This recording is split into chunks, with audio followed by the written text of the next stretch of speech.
एक दिन सास ने बहू से कहा, बहू मुझे एक बात तो बता, मैं तुझे इतना डांटती हूँ, कोसती हूँ और बुरी बुरी बातें कहती हूँ और तू पलटकर जवाब भी नहीं देती, ना ही गुस्सा करती हो, बस हंसती रहती हो।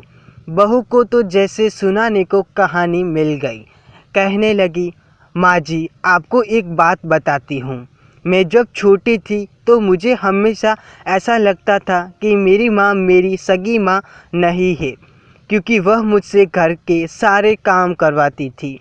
कोई काम मुझसे गलत हो जाता तो मुझे डांट भी पड़ती और कभी कभी तो मार भी पड़ती, लेकिन माँ थी वह मेरी, मुझे उनसे डर लगता था। कभी कभी गुस्सा भी आ जाता था, लेकिन मैंने कभी उन पर गुस्सा किया नहीं। यहाँ तक कि जब मैं कॉलेज से थकी हुई घर आती तो कुछ देर आराम करने के बाद तुरंत मुझे सारे काम करने पड़ते। फिर जब मेरी भाभियों आई तो जैसे मेरे काम और ज़्यादा बढ़ गए। होना तो यह चाहिए था कि बहू आई तो सारी जिम्मेदारियाँ उस पर डाल दी जाए, लेकिन मेरी माँ ने फिर भी मुझसे ही सारा काम करवाया। कभी कभी तो भाभीयों के काम भी मुझसे करवाए और कहती, कर दिया करो, कुछ नहीं होगा, तुम्हें ही आसानी होगी जब तुम अपने ससुराल जाओगी। मुझे बहुत गुस्सा आता कि माँ भाभीयों का काम भी मुझसे करवाई और उन्हें डांटती भी नहीं।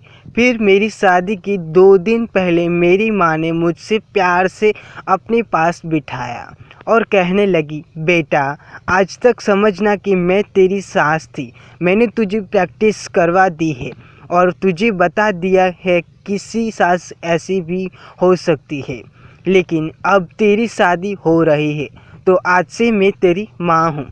बेटा जब तुम्हारी सास तुम्हें कुछ कहे तो समझना कि जैसे मैं ही डांट रही हूँ।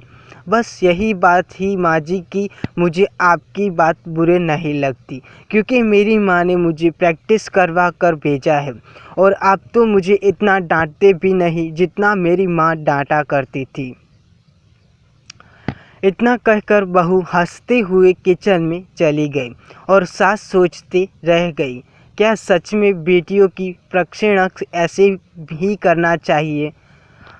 आई होप कि आपको ये कहानी पसंद आई होगी। पसंद आई हो तो लाइक शेयर और सब्सक्राइब जरूर कर देना और बेल आइकन को भी ऑन रखना, ताकि आपको आने वाली स्टोरी की नोटिफिकेशन मिस ना हो जाए। तो मिलते हैं एक स्टोरी के साथ, तब तक के लिए जय हिंद।